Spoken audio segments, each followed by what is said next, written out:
All right, on this day we remember ID Day. Remember, it was 70 years ago. This country wasn't exactly firing on all cylinders. Keep in mind, we had come back mightily, thanks to the war, from a depression, but we were still hurting. Back then, too, we still had something called a gold standard. We still had currency that was pegged to the price of gold. Richard Nixon, some decades later, removed that. Steve Forbes says that was the beginning of our undoing.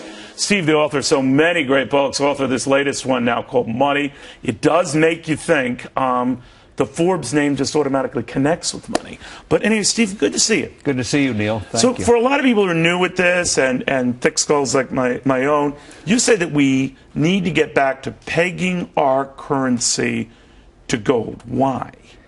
Because currency to work is like having 60 minutes in an hour, 12 inches in a foot. It should be fixed in value. So when you make an exchange, you do a trade, you buy and sell, you know what each of you are getting. If you're investing in the future, you got to know you're going to get, if you make a good investment, you get back 100 cents on the dollar. If you don't know whether you're going to get 100 cents, 10 cents, 30 cents, you get less investment in the future.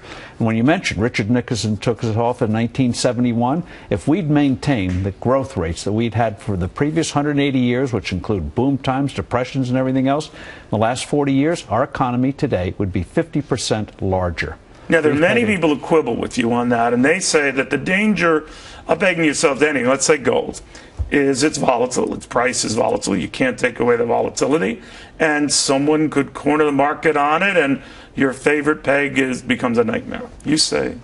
Gold keeps its intrinsic value better than anything else on earth. Not perfect, but better than anything. Why do you like gold so much? Because it works. Because it keeps a stable value. The gold doesn't change in value. What you see in that price fluctuation is perceptions by the market day to day on the value of the dollar, or fears or hopes about the dollar.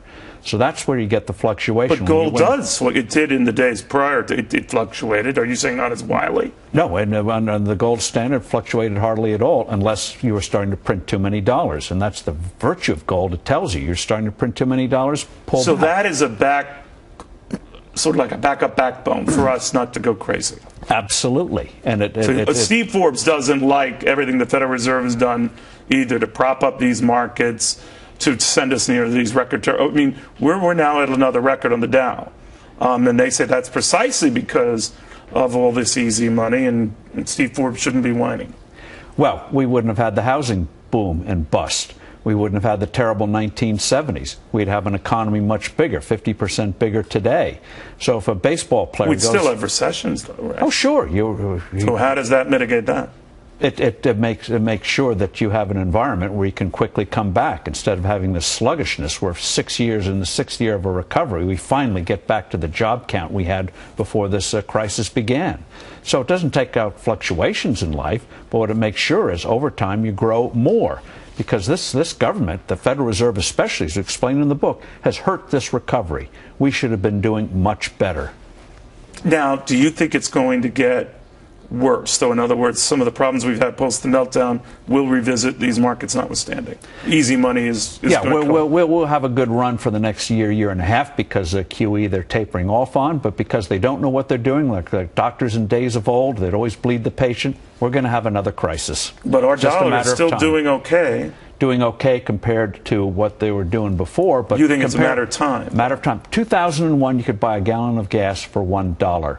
That kept the dollar stable. Wouldn't that be nice today to have a dollar a gallon for gas? You're assuming that pegging to gold will keep it stable. Oh, it always works. 4,000 years. I'll trust that 4,000 years more than I do these guys. And George Soros couldn't corner this market. George Soros have to find another line of work.